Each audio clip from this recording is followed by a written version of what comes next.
Bonjour à tous, Namasté. Je suis ravie de vous retrouver sur ma chaîne YouTube. Je m'appelle Mounia Benada et aujourd'hui j'ai choisi de vous parler de la spiritualité, du concept de spiritualité, afin de vous apporter des éclairages sur ce qu'est la spiritualité et ce qu'elle n'est pas. Déjà, être spirituel, dans le dictionnaire, ça veut dire, en philosophie, qu'on se réfère à tout ce qui a trait à l'esprit. Donc on n'est pas du tout sur le côté matériel de notre vécu, c'est-à-dire qu'on considère qu'on a un véhicule terrestre, matériel, qui est le corps, mais que nous avons également, lorsque nous sommes spirituels, un esprit qui est connecté à beaucoup plus de choses que notre simple corps. Aussi, dans le cadre de la spiritualité, on est vraiment sur un sujet sérieux. Donc, ce que n'est pas la spiritualité, ce n'est pas la spiritualité du bon coin, c'est-à-dire que ce n'est pas quelque chose qu'on va acheter, ce n'est pas quelque chose qu'on va occuper dans notre énergie une fois tous les 20 du mois. C'est vraiment une force, une connexion, un état d'esprit, spiritualité, que nous sommes en train de vivre une expérience dans un corps. Et non que nous sommes un corps en train de vivre une expérience spirituelle, voyez. Aussi, si on part de ce postulat, la spiritualité n'a pas de début et n'a pas de fin, même si notre corps a un début et une fin, en tout cas dans son apparence actuelle. Il y a donc ces dernières années énormément de sujets autour de la spiritualité, notamment sur Internet, sur les magazines bien-être. Il y a une prolifération des stages de yoga, des fois à des coûts exorbitants, où on peut laisser croire que c'est la solution miracle pour rejoindre son aspect spirituel, sa vie spirituelle. C'est très important le yoga, j'adore le yoga et je trouve que ça apporte un vrai plus dans ce travail, mais ce n'est pas ça qu'être spirituel que de pratiquer juste le yoga. Nous pouvons pratiquer le yoga sans conscience. Or, la spiritualité relève de la conscience. C'est quoi être spirituel? Eh bien, c'est avoir conscience de soi. C'est avoir conscience de son esprit, c'est avoir conscience de ses pensées, c'est avoir conscience d'être un être qui est multidimensionnel, complexe, et c'est devenir un super observateur de son être. C'est ça qu'être spirituel. Vous voyez, on peut pratiquer du yoga dans un enchaînement de postures sans être du tout en conscience que nous sommes un esprit dans un corps. Nous pouvons imaginer que nous sommes en train de réaliser des postures comme dans la gymnastique sans prendre conscience de l'aspect spirituel de notre être. Un bon prof de yoga, normalement, vous met en relation avec votre conscience. Néanmoins, j'alerte votre attention dessus parce que je vois beaucoup de personnes, notamment dans mon entourage de personnes que j'accompagne, qui vont avoir tendance à dépenser beaucoup d'argent dans des stages. Vérifiez bien le contenu réel, voilà, parce que parfois c'est très joli sur le papier, d'aller à Ibiza, d'aller à Bali, etc. C'est très intéressant, mais vérifiez bien que la personne qui pratique, qui propose ces stages est bien alignée. Je dis souvent quelque chose qui fait rire tout le monde autour de moi, c'est que personnellement, je n'irai pas voir un dentiste si j'ai un problème aux dents, qui a les dents toutes pourries et qui n'a rien travaillé sur sa dentition. J'aurais tendance à me méfier de lui confier ma mâchoire et mes dents. Faites-en de même dans le choix des accompagnants thérapeutes. Soyez vraiment dans un discernement clair. Normalement, une personne qui est dans la spiritualité, ça se ressent. C'est-à-dire qu'elle s'applique à elle-même ce qu'elle préconise. Si la personne ne s'applique pas à elle-même ce qu'elle préconise, demandez-vous ses réelles intentions et prenez soin de vous. La conscience, c'est une présence constante à soi. C'est l'expérience de nous-mêmes et du monde qui nous entoure. C'est prendre conscience que nous ne sommes pas dans une pure matérialité où les circonstances extérieures définissent notre vie, mais que nous interagissons grâce à notre esprit, grâce à nos pensées, à nos émotions et à ce que l'on vibre avec ce champ autour de nous qui paraît vide, mais qu'on a étudié dans la physique quantique depuis maintenant plusieurs années, notamment Einstein nous a bien éclairé là-dessus, n'est pas vide, c'est un champ d'information qui permet à l'univers d'interagir avec notre esprit. Et nous interagissons beaucoup avec nos pensées. Nous interagissons beaucoup avec nos pensées qui émettent une vibration telle une station radio. Et lorsque nous sommes sur une station radio, eh bien, l'univers répond à travers la même fréquence. Parfois, nous vibrons inconsciemment des vibrations qui ne nous appartiennent pas vraiment. Et être dans la spiritualité, c'est justement prendre conscience que vit en nous, dans cet esprit, un ego. Un ego qui n'est pas notre ennemi, comme parfois certains le qualifient, mais qui est un véritable indicateur sur nos blessures, sur nos masques, sur notre moi intoxiqué, notre, moi inférieur aussi, c'est-à-dire ce moi qui a vécu des expériences qui parfois lui ont empêché d'éclore et qui ont refermé le cœur et empêchent l'énergie vitale de circuler librement. Et dans la vie spirituelle, l'objectif, c'est de retourner à son authenticité. Et pour retourner à son authenticité, eh bien, il faut absolument devenir un étudiant de son être. C'est très important. Il faut prendre conscience que sur le chemin spirituel, on est sur un chemin d'authenticité qui nécessite de faire un ménage dans l'ego. Un ménage important.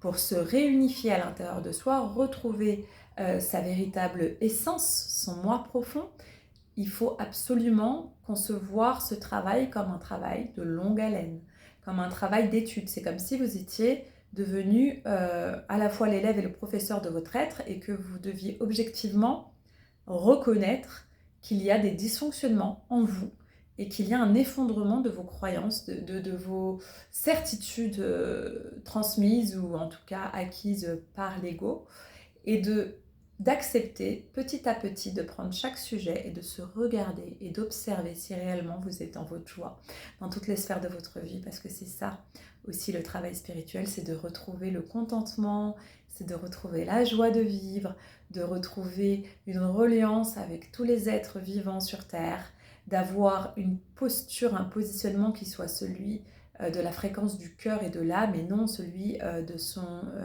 moi blessé et égotique. Pour parvenir à l'observation de soi, ce n'est pas une forme du tout narcissique de préoccupation, mais c'est plutôt un souci de prise de conscience vraiment de nos fonctionnements, de tout ce qui se passe en nous, de positif comme de moins agréable, et d'arriver à avoir cet œil objectif sur est-ce que réellement cet être aujourd'hui, peu importe l'âge que vous avez, correspond à la version la plus développée de votre être. On est des êtres d'évolution. Les gens qui disent « je ne change pas, je suis toujours pareil », inquiétez-vous, surtout sur certains aspects, parce qu'en fait, on n'est pas censé ne pas changer ou ne pas se rejoindre. Alors après, chaque parcours a sa propre légende, et tout le monde ne passe pas par les mêmes étapes, mais quand même, globalement, nous sommes censés évoluer, nous sommes des êtres d'évolution, nous sommes censés faire avancer, l'humanité. Nous avons intérêt à ne pas se contenter de notre moi toxique et blessé pour vivre une vie épanouissante et faire du bien aux autres, mais plutôt à essayer d'épurer tout ce qui a été intoxiqué, tout ce qui a été touché avec de la peur, en le touchant avec de l'amour. C'est ça le chemin spirituel, c'est de s'observer et d'être bienveillant envers soi pour s'apporter suffisamment d'amour pour accepter de faire les changements nécessaires. Et votre esprit, puisque nous sommes dans un monde spirituel, donc nous sommes dans le monde de l'esprit, eh bien votre esprit est capable d'évoluer, il est capable de se renforcer. Moi, ce que j'aime transmettre, c'est la force de l'esprit, c'est-à-dire que même quand tout peut avoir donné l'air d'être contre vous, de vous donner la force de l'esprit pour pouvoir envisager une version de vous qui peut-être n'est pas encore effective aujourd'hui, mais qui est là dans le champ quantique, que je sais être là pour vous, surtout les artisans de lumière, les gens qui sont venus répandre la lumière et aider les autres, et même les autres d'ailleurs qui souhaitent changer. eh bien, vous avez la possibilité de travailler dans votre objectivité, votre observation consciente, toutes les choses qui viennent entraver ce moi supérieur, spirituel, relié, qui crée des miracles dans votre vie, je vous en parle après. À travers quoi? Dans un premier temps, je préconise du repos. Lorsque vous apercevez que vous avez besoin de vous travailler sur vous, d'abord donnez-vous un temps de repos, de recul. Ensuite, pratiquez la méditation, c'est-à-dire observez vos pensées. Arrêtez-vous dans la journée un petit peu, mettez de la musique ou mettez une méditation guidée ou tout simplement concentrez-vous sur votre respiration et écoutez, vous pensez, observez-vous. Observez-vous, est-ce que vous êtes anxieux? Est-ce que vous êtes dans des pensées redondantes? Est-ce que vous avez de l'énergie? Est-ce que vous manquez d'énergie? Observez-vous. Faites de votre environnement, qu'il soit à la fois aidant et ressourçant. Débrouillez-vous pour trouver des moments dans votre journée où vous pouvez vous sentir en sécurité. Parce que le travail spirituel, c'est de redevenir sa propre sécurité. Arrêtez d'aller chercher à l'extérieur de soi toujours des raisons d'être heureux. Allez à l'intérieur de soi et trouver en soi, en faisant le ménage dans son énergie, les raisons d'être heureux, tout simplement du fait d'être là et d'être en conscience. C'est ça la pleine conscience. C'est ressentir que nous sommes à l'intérieur de nous, habités par tout ce dont nous avons besoin. La seule chose qui nous empêche de ressentir ce bien-être, c'est ce souffle de vie positif, c'est que nous sommes dans un état d'esprit, dans un manque de conscience de soi. Et c'est ça, dans le travail spirituel, qui est important, c'est d'aller travailler à modifier cet état de conscience. C'est changer d'état de conscience. Ça ne se fait pas du jour au lendemain, mais ça marche, ça se fait. Et ça vous permet réellement d'entrer dans une voie beaucoup plus sereine, beaucoup plus fluide, beaucoup plus aimante, beaucoup plus évolutive. Ce que vous avez vécu lorsque vous étiez jeune, puisque l'ego qui empêche d'être dans la spiritualité, dans une pratique de la vie plus saine, eh bien l'ego est bourré de choses, de petits moi. Donc tous les petits moi, c'est toutes les choses que vous avez vécues quand vous étiez jeune, donc les humiliations, les abandons, les rejets, les chocs, les traumatismes. C'est tout l'appareil traumatique. Moi, l'appareil traumatique, je le résume en 3-4 temps. C'est-à-dire que pour moi, l'appareil traumatique, c'est l'enfant intérieur qui inconsciemment continue de vous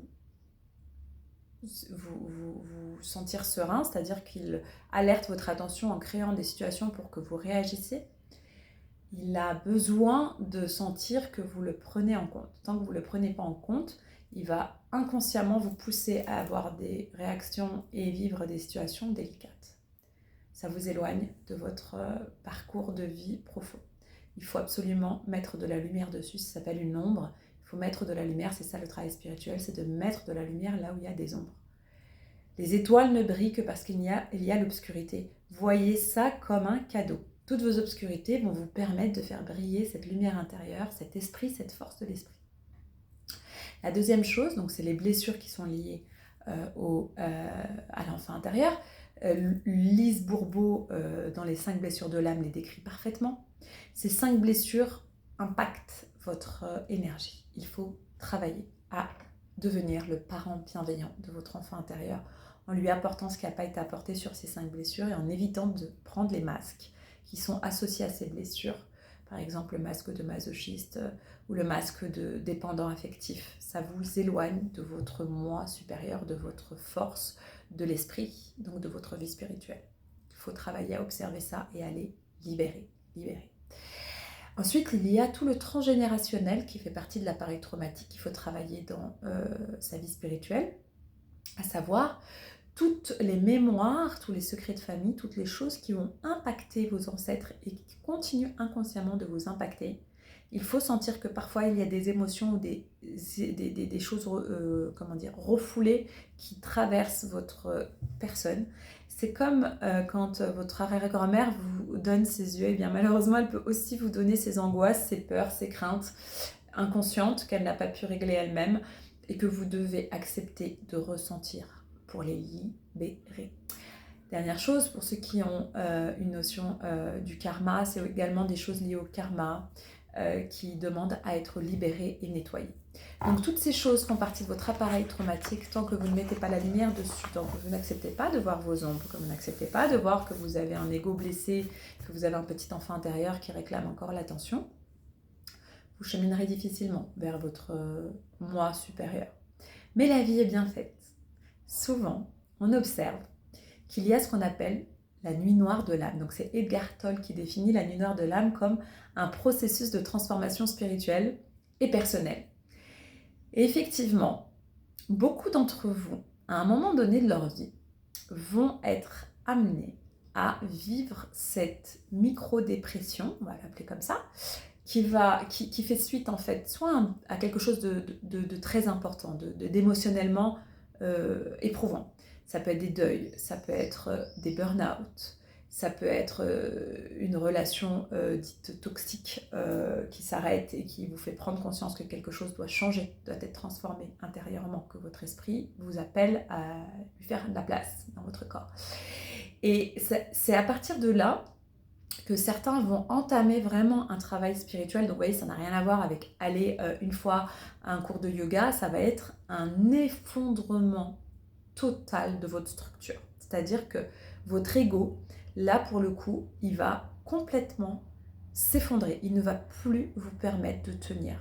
Les masques que vous portiez ne vont plus être suffisants pour faire face à votre réalité. Vous allez devoir subir une crise intérieure très intense qui va avoir évidemment pour but d'allumer la lumière. Ce n'est absolument pas une destination, ne vous inquiétez pas. Les gens le vivent aussi dans le cadre des relations FJ, les chasers dans un premier lieu et puis les runners dans un second lieu, savent de quoi il s'agit. C'est vraiment une perte de sens totale, où toutes les croyances que vous aviez avant, toutes les certitudes que vous aviez avant, toutes les projections de votre futur que vous aviez avant, tout s'effondre. C'est comme si la pyramide qui était construite sur du sable, à un moment donné, se casse la figure. Il y a à ce moment-là quelque chose d'extrêmement puissant qui se met à l'œuvre. C'est un travail d'épuration qui est le travail spirituel que tout le monde qui souhaite cheminer vers son moi supérieur devrait faire sans même attendre un drame pareil. En tout cas, une grosse épreuve. Mais c'est vrai que comme dit Carl Jung, c'est tellement impopulaire d'aller chercher ces parts d'ombre, c'est tellement pas quelque chose de passionnant pour beaucoup de le faire naturellement que c'est vrai que la vie nous pousse, la source nous amène à faire ce travail-là et quelque part, c'est que c'est comme ça que ça doit se passer aussi, il faut l'accepter. Les jeunes générations, je trouve, ont plus de conscience, arrivent avec plus de conscience spirituelle, donc ça va être plus facile pour eux peut-être de ne pas avoir, je leur souhaite, à vivre autant d'effondrements intérieurs pour se vivre comme il se doit. Mais en tout cas, voilà, pour la nuit noire de l'âme, c'est une déconnexion totale avec sa réalité telle qu'elle a existé jusque-là. Ça enclenche une volonté d'alignement. Et dans les domaines à guérir, donc que je vous ai dit tout à l'heure, de l'enfant intérieur, du karma, du transgénérationnel ou des 5 blessures de l'âme, il y a une volonté de nettoyer, d'épurer tout ce matériel traumatique afin de reconnecter avec son moi véritable, son moi naturel, son rêve profond. Et donc il y a plusieurs façons de réaliser ce travail-là. Beaucoup de personnes qui se mettent à lire des livres, notamment Edgar Tolle et puis tous ceux qui sont doués dans le domaine, beaucoup de littérature maintenant, que ce soit au Canada, en France ou aux États-Unis, vous trouvez beaucoup de livres qui peuvent vous y aider. Essayez de ressentir, de choisir des livres qui vibrent avec votre âme, c'est toujours important de bien suivre votre guidance intérieure, puisque dans votre âme, il y a déjà ce projet de travail spirituel et vous avez déjà les ressources, vous le sentez au fond de vous, quelles sont les ressources qui vont être importantes pour vous pour ce travail. Par exemple, pour moi, ça a été de me rapprocher toujours des lieux de vie proches de l'eau, de la mer. À partir du moment où j'ai entamé ce travail-là il y a plusieurs années, j'ai senti que c'était impératif d'avoir un cadre de vie qui corresponde à la beauté que je ressens dans mon âme depuis toujours, donc la beauté de l'univers, et à travers notamment l'élément eau, pas que, mais beaucoup l'élément eau. Donc ça, vraiment, ça vibre avec vous. Il faut comprendre que c'est une question de vibration. Vous allez passer de basse vibration à haute vibration. Il va y avoir des alignements, que ce soit dans l'entourage, que ce soit dans... Vous allez juste vous réaffirmer. Ça va créer un tsunami dans vos relations, il va falloir accepter ça. Il y a des personnes qui ne vont pas vraiment comprendre ce qui se passe. C'est pas grave, c'est dans le bien de tous, c'est pour votre bien en premier lieu et c'est dans le cadre de l'expansion de l'amour. Donc ne vous inquiétez pas, il y a des choses qui vont s'effondrer, des choses qui vont quitter votre vie, mais vous inquiétez pas, ça va être rattrapé ensuite par des choses qui vont occuper votre vie, qui vont être encore plus bénéfiques et qui vont permettre de développer ensuite de la compassion pour les personnes que vous avez dû quitter sur le chemin, parce qu'il y a forcément un moment où ça ne va pas être agréable du tout. Il va falloir que la colère s'exprime, il va falloir que les émotions sortent, il va falloir que vous ayez une pratique, je dirais, quotidienne d'épuration. Donc ça va vous demander beaucoup d'énergie, vous allez avoir besoin de protéger votre énergie. Soyez conscient qu'il n'y a pas de mal à se faire du bien. D'accord ? Donc, ne vous inquiétez pas si vous devez quitter le travail, si vous devez quitter certaines choses qui ne vous conviennent plus. Ça fait partie de votre processus. C'est pas mal que de s'écouter et que de se donner la chance de vivre cette nuit noire de l'âme pour augmenter ses vibrations et aller vers son moi naturel et supérieur. C'est tout simplement votre libération. C'est une renaissance. Si vous acceptez d'entrer dans ce travail de l'ombre, je dirais l'ombre lumineuse, c'est-à-dire que c'est un travail de d'épuration de l'ombre pour faire briller et accepter ces parts en vous, les réunir de manière à retrouver un équilibre, eh bien ce n'est que du positif. Ce n'est que pour l'amour de vous et des autres, pour développer votre foi, votre patience, votre compassion. C'est là aussi que vous allez prendre conscience, peut-être plus certains, de vos capacités extrasensorielles. Beaucoup des fois sont frustrés de ne pas arriver à développer leur magnétisme ou leur clairvoyance ou d'autres dons comme ça. Eh bien sachez que c'est parce que vous n'êtes pas aligné. Une fois que vous allez vous réaligner, que vous allez accepter de mettre de la lumière dans ces pardons, vous allez voir, vous allez être accompagné pour développer ces pratiques sans faire d'efforts. Vous allez vous rendre compte que ça va venir avec beaucoup moins de doutes, vos capacités. Vous allez, ça s'appelle l'éveil aussi à soi. C'est une hygiène de vie après que de s'accepter dans ces parts lumineuses. Et vous allez voir que ce qui avant vous demandait beaucoup d'efforts va être de plus en plus naturel. Donc faites confiance. Le parcours spirituel est un parcours de foi, c'est un parcours d'amour, c'est un parcours de sérénité. D'accord ? Il y a des moments où ça va l'être moins, ça fait partie du parcours. Accepter les séismes font partie du parcours. Voilà. Donc vous voyez, tout ce que je viens de vous énoncer là sur quelques aspects du travail spirituel montre bien qu'on est vraiment loin du travail superficiel que parfois on peut nous vendre. C'est pas grave, c'est juste aussi que certains surfent sur le domaine. Peut-être le font-ils inconsciemment, ne sont-ils pas conscients eux-mêmes de ce qu'ils font. Mais vous qui me regardez, soyez dans le discernement, essayez vraiment.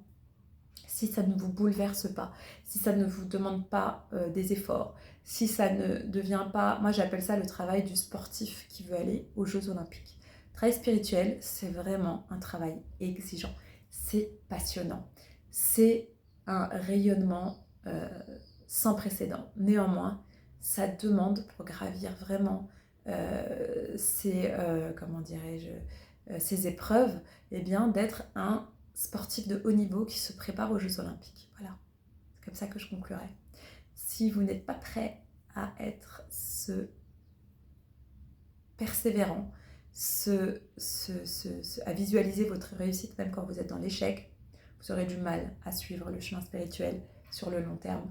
Mais nous sommes ici, tous les coachs, tous les thérapeutes de l'âme, tous les magnétiseurs, toutes les personnes qui sont connectées, qui ont fait ce travail-là.